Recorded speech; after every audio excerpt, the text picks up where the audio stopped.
दिव्यांगजनों के लिए एक साइन लैंग्वेज का होना बहुत जरूरी था। आजादी के 7 दशक बाद भी उनको उन दिव्यांगजनों की याद नहीं आई। एक कॉमन साइन लैंग्वेज बनाने का काम हमने किया, जो आज देश के मेरे सभी दिव्यांग भाई बहनों के लिए काम आ रही है। आदरणीय सभापति जी, यहाँ संविधान पर अनेक भाषण हुए, अनेक विषय उठाए गए। हर एक की अपनी मजबूरियां होगी, राजनीति कुछ न कुछ करने के लिए कुछ करते होंगे, लेकिन आदरणीय सभापति जी, हमारा संविधान सबसे ज्यादा जिस बात को लेकर के संवेदनशील रहा है वो है भारत के लोग, वी द पीपल, भारत के नागरिक। संविधान उनके लिए है, उनके हितों के लिए है, उनके कल्याण के लिए है, उनकी गरिमा के लिए है, और इसलिए संविधान भारत के कल्याणकारी राज्य के लिए हमें दिशा निर्देश देता है। और कल्याणकारी राज्य का मतलब है जहां नागरिकों को भी गरिमा प्राप्त हो, उनको गरिमामय जीवन की गारंटी मिलनी चाहिए। हमारे कांग्रेस के साथियों को एक शब्द बहुत प्रिय है, मैं आज उस शब्द का उपयोग करना चाहता हूं, और उनका सबसे प्रिय शब्द जिसके बिना वो जी नहीं सकते, वो शब्द है जुमला। कांग्रेस के हमारे साथी, उनको दिन रात जुमला, लेकिन इस देश को पता है हिंदुस्तान में अगर सबसे बड़ा जुमला कोई था और वो 4 पीढ़ी ने चलाया, वो जुमला था गरीबी हटाओ।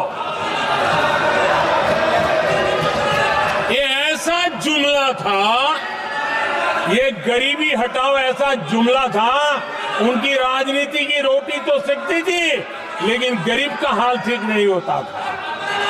आदरणीय सभापति जी, जरा कोई मुझे कहे आजादी के इतने सालों के बाद क्या एक डिग्निटी के साथ जीने वाले परिवार को क्या उसे टॉयलेट भी उपलब्ध नहीं होना चाहिए? क्या आपको ये काम करने की फुर्सत नहीं मिली? आज देश में टॉयलेट बनाने के अभियान को, जो गरीबों के लिए एक सपना था, उसकी डिग्निटी के लिए हमने इस काम को हाथ में लिया और हमने जी जान से उसे जुटे रहे। उसका मजाक उड़ाया गया, मुझे मालूम है, लेकिन उसके बाद भी सामान्य नागरिक के जीवन का गरिमा, ये हमारे दिल और दिमाग में होने के कारण हम डिगे नहीं, हम अड़े रहे, हम आगे बढ़ते चले गए, और तब जाकर के ये सपना साकार हुआ। माताएं बहनें खुले में सोच जा रही थी, या तो सूर्योदय के पहले या सूर्योदय के बाद, और आपको कभी पीड़ा नहीं हुई। और उसका कारण यह था कि आपने गरीबों को और गरीबी को टीवी में देखा है, अखबार की सुर्खियों में देखा है, आपको गरीब की जिंदगी का पता नहीं, वरना आप इसके साथ ऐसा जुल्म नहीं करते। आदरणीय सभापति जी, इस देश की 80% जनता पीने के शुद्ध पानी के लिए तरसती रही। क्या मेरा संविधान हमें रोकता था? क्या संविधान तो ये चाहता था कि सामान्य मानवीय की सुविधाओं को ध्यान दिया जाए। आदरणीय सभापति जी, ये काम भी हमने बड़े समर्पण भाव से आगे बढ़ाया है। आदरणीय सभापति जी, इस देश की करोड़ों माताएं चूल्हे में खाना पकाना और धुएं से आंखें लाल, कहते हैं कि सैकड़ों सिगरेट का धुआं खाना पकाते हैं तब धुआं शरीर में जाता है।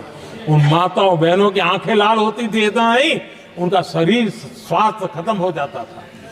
उनको धुएं से मुक्ति का काम, और 2013 तक क्या चर्चा चलती थी, 9 सिलेंडर देंगे कि 6 सिलेंडर देंगे।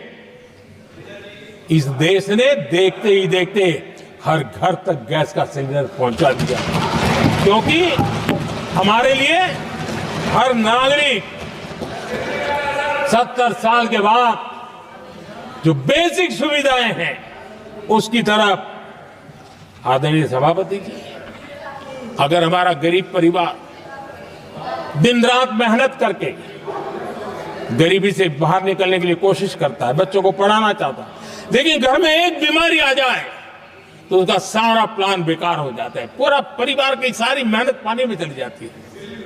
क्या इन गरीब परिवारों के इलाज के लिए कुछ आप सोच नहीं सकते थे? 50-60 करोड़ देशवासियों को मुफ्त इलाज मिले, संविधान की उस भावना का आदर करते हुए हमने आयुष्मान योजना को लागू किया, और आज देश के 70 साल के ऊपर के किसी भी वर्ग के क्यों न हो, उनके लिए भी हमने व्यवस्था की। आदरणीय सभापति जी, जरूरतमंदों को राशन देने की बात, और उसका भी मजाक उड़ाया जा रहा है। जब हम कहते हैं कि 25 करोड़ लोग गरीबी को परास्त करने में सफल हुए, तो फिर हमें सवाल पूछा जाता है कि आप गरीब को राशन फिर क्यों देते हो? आदरणीय सभापति जी, जो गरीबी से निकल के आया है, उसे पता होता है कि अस्पताल में भी एक पेशेंट स्वस्थ होने के बाद जब छुट्टी देते हैं ना, तो डॉक्टर भी कहता है कि आप घर जाइए, तबीयत ठीक है, ऑपरेशन अच्छा हुआ है, लेकिन महीने पर ये जरा संभालना, ये मत करना, क्योंकि पेशेंट दोबारा तकलीफ में ना आए, गरीब दोबारा गरीब न बने, इसलिए उसका हैंड होल्डिंग जरूरी है, और इसलिए हम मुफ्त राशन दे रहे हैं। उसकी मजाक मत उड़ाओ, क्योंकि हमें गरीबी से जो बाहर निकला है उसको दोबारा गरीबी में जाने नहीं देना है, और जो अभी भी गरीबी में है उसे हमें गरीबी से बाहर लाना है। आदरणीय सभापति जी, हमारे देश में गरीबों का नाम पर जो जुमले चले, उसी गरीबों के नाम पर बैंकों का राष्ट्रीयकरण किया गया गरीबों के नाम पर।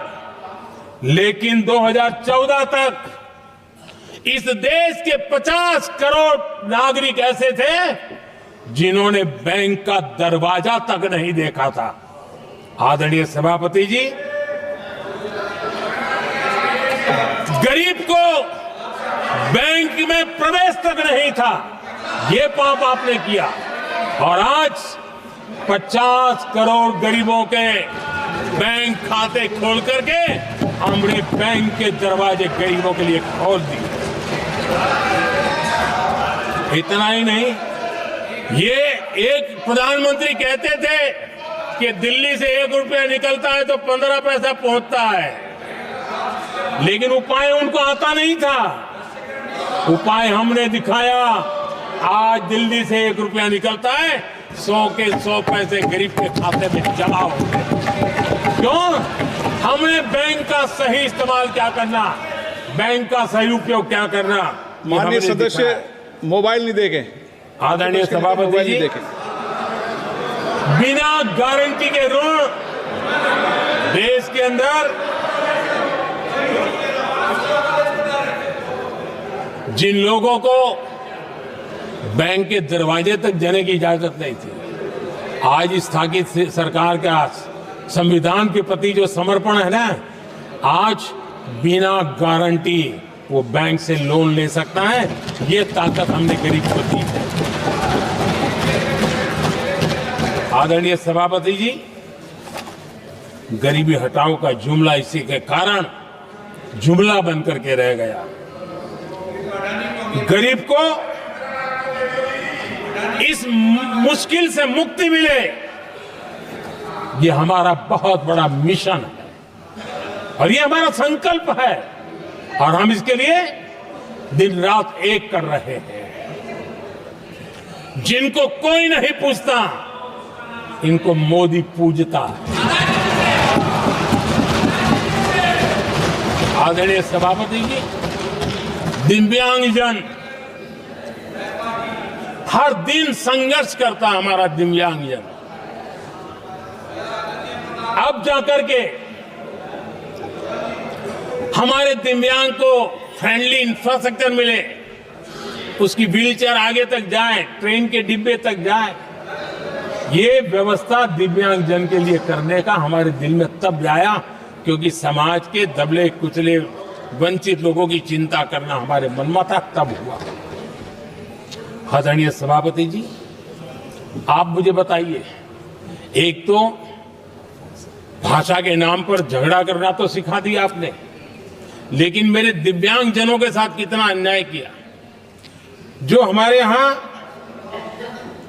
साइनेज लैंग्वेज जो है, साइन लैंग्वेज की जो व्यवस्था है, खास करके मूक बधिर के लिए, अब दुर्भाग्य ऐसा देश का कि असम में जो भाषा सिखाई जाए उत्तर प्रदेश में दूसरी सिखाई जाए, उत्तर प्रदेश में सिखाई जाए महाराष्ट्र में तीसरी सिखाई जाए।